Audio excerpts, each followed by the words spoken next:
Quand on arrive à conjuguer l'intérêt économique et la satisfaction intérieure, on est heureux.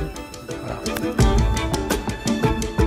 Aujourd'hui, on est à la ferme de la Souque, dans l'Aude, en Occitanie.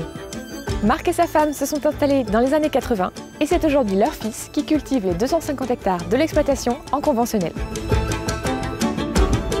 Cette ferme en grande culture produit du tournesol, du blé, du sorgho, mais aussi des légumineuses comme les lentilles, les pois chiches et surtout le haricot de Castelnaudary que l'on retrouve notamment dans le cassoulet.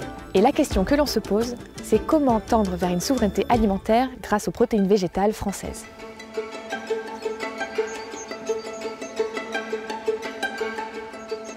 Je me définis effectivement comme un producteur de protéines. Et aujourd'hui, la question de la protéine, son origine, son impact écologique est tellement étudié, remis en cause quand il est d'origine animale, qu'on est vraiment, en tant que producteur de protéines végétales, complètement dans l'air du temps. Et je pense que c'est un mouvement qui ne fera que s'accentuer.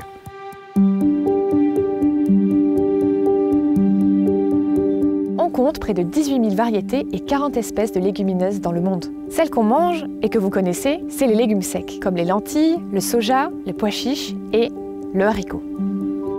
On les retrouve dans le cassoulet bien sûr, mais aussi dans le houmous, les soupes, les cocottes, les dalles et bien d'autres. Bien qu'on en trouve de plus en plus dans l'assiette des Français, le pays reste fortement dépendant aux importations des grandes puissances agricoles comme le Canada, l'Argentine ou les USA. D'après les acteurs de la filière, 70 à 80% des haricots que l'on retrouve en magasin ne sont pas produits en France. Le terme souveraineté alimentaire est un concept ancien et un mot valise. En résumé, il s'agit de construire une cohérence agronomique à l'échelle de l'État et de diversifier les productions. Aujourd'hui, les efforts sont concentrés vers un objectif peu connu du grand public, la souveraineté protéique, donc produire des protéines françaises. Les protéines animales, on les retrouve dans la viande bien sûr, mais aussi dans les œufs et dans tous les produits laitiers. Mais pour produire ces protéines animales, les éleveurs ont besoin de protéines végétales que vont consommer les animaux. On cultive alors des fourrages, des prairies, des céréales et des protéagineuses spécifiquement pour nourrir le bétail. Et on en importe beaucoup plus qu'on en produit. En 2017, la France a importé 3,5 millions de tonnes de soja, majoritairement produits au Brésil. Cette même année, la France en a produit 412 000 tonnes, soit 8,5 fois moins. Concernant l'alimentation humaine, c'est dans les légumes secs qu'on trouve nos protéines végétales. Ils peuvent subvenir à nos besoins biologiques et diminuer notre consommation de produits animaux. Les légumineuses sont donc un puissant levier pour atteindre une souveraineté protéique française. Moi, je pense qu'on ne réinvente rien en mettant en avant la protéine végétale, que ce soit donc sur le haricot, sur la lentille ou sur le pois chiche. On ne fait que revenir à des notions peut-être un peu plus basiques et un peu plus terre à terre et proches de la nature, en disant qu'on a avec les légumineuses des plantes qui sont capables d'assurer la ration protéique quotidienne sans problème.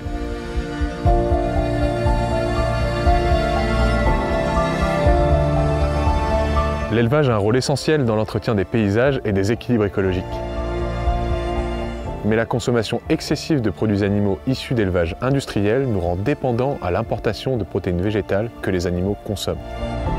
Pour diversifier nos apports en protéines, on peut consommer des légumineuses ou légumes secs produits sur le territoire. En plus d'être riches en protéines, les légumineuses sont les alliés des cultures. Elles sont capables de fixer l'azote de l'air et de le restituer au sol pour nourrir la culture suivante. Grâce aux légumineuses, on réduit donc la quantité d'intrants utilisés. L'intérêt de la légumineuse, c'est de pouvoir travailler avec des bactéries qui sont naturellement présentes dans le sol. Ces bactéries vont se fixer sur les racines de la légumineuse. On va avoir ce qu'on appelle une nodosité, c'est une petite aspérité sur les racines.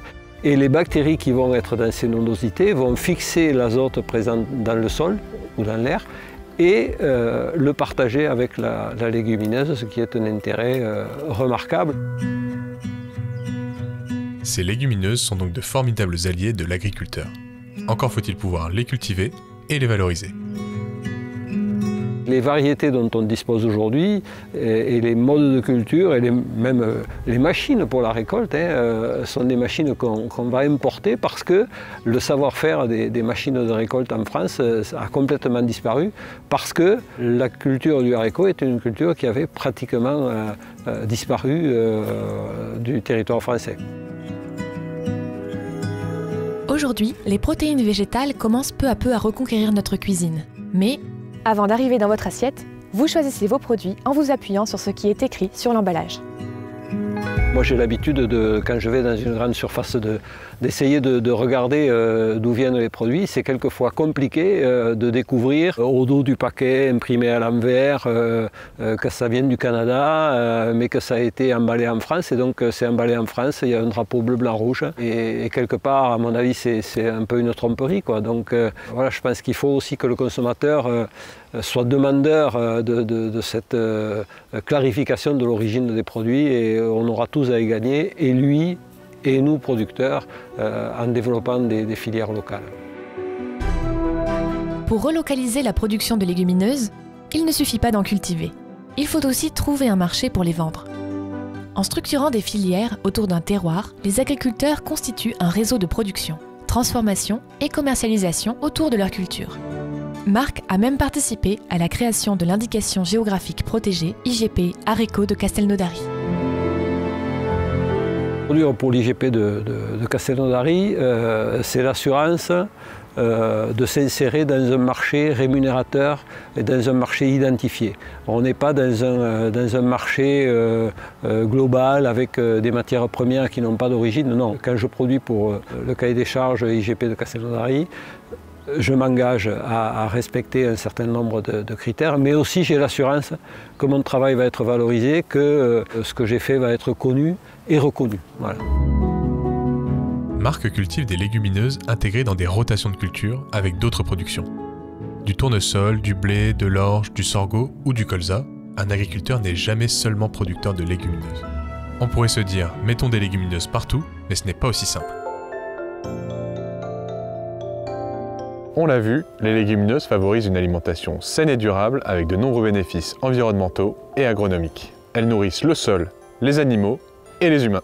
Elles s'incorporent très bien dans les rotations de culture grâce à leur incroyable capacité à fixer l'azote de l'air dans le sol et permettent de diminuer les apports en fertilisants pour les cultures suivantes. Ces protéines végétales sont donc un levier clé pour répondre à la problématique de la souveraineté alimentaire. Mais bien qu'elles s'imposent comme une évidence, les agriculteurs ne peuvent pas produire à perte. Et c'est bien la création de filières durables qui permettra le développement de ces cultures. Merci d'avoir regardé cet épisode sur la souveraineté alimentaire, à la découverte ici de la production de protéines végétales contribuant à atteindre la souveraineté alimentaire. On se retrouve bientôt dans un nouvel épisode en transition pour explorer d'autres initiatives agroécologiques. À bientôt!